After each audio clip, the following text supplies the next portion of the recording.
We'll start with Michael from Long Beach, New York. With the G1 Climax fast approaching and All Japan's annual Champion Carnival having finished up back in April, there are 3 more Japanese promotions with yearly round-robin tournaments coming up, including Dragon Gate's King of Gate, in recent years adapting to the round-robin format. Is it possible for a promotion in this country to have a round-robin tournament, or does it only work in Japan? Absolutely it could work in this country. Why wouldn't it? Of course it can. In fact, I think it could work in WWE or AEW. You know, in WWE, you could have a Raw block and you could have a SmackDown block. And the winners from each block wrestle each other in the finals for some kind of prize, maybe a shot at the title of their choosing. You know, it would be great because what it would be is a great excuse to start airing some house shows on the network and having tournament matches on those shows. Otherwise, it would take forever. The one drawback is if you just limit them to television matches, you'll have a round robin that goes on for like 3 or 4 months probably.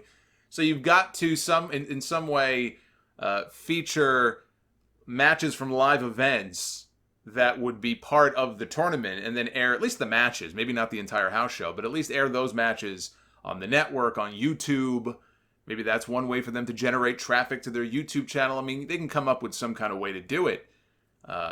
And I think that would work just fine. I don't think it would work as well so long as Vince McMahon insists on this rule about no commercial breaks during television matches, because then you would just end up with a bunch of 5-minute matches.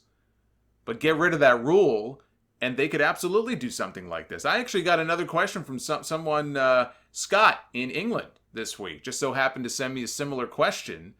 And he suggested if WWE ever did like a G1 type tournament, that they do it in the lead up to the Royal Rumble, with the finals happening at the Rumble, and then the winner of the Rumble match wrestles the winner of the tournament at the February pay-per-view to determine who goes on to WrestleMania to challenge for the championship.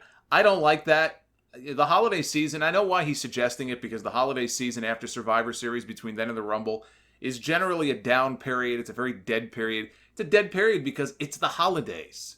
You can't do anything about that. You know, sometimes they even give the talent off around the time of the holidays. Sometimes, not all the time. And the time to do a tournament like this is not during a holiday period where you might be giving guys time off. You need, again, it's going to take forever to get this done if you do it that way. So the holiday season is generally a down period for a reason. I don't really like, the other reason I don't like this idea is that I don't like the concept of doing anything that's going to undermine winning the Royal Rumble. They've already done a good enough job of that. You know, a lot of years, you win the Royal Rumble, you're going to the main event of WrestleMania, but it's not really the main event. You know, they've already kind of taken away, I feel like, some of the cachet that winning the Rumble once had. I would do it, again, I think the summer. I know New Japan does their G1 in the summer, but the summer tends to be a dead period also. I actually think they could start their tournament just before New Japan starts the G1. They could beat them to the punch. Maybe in June.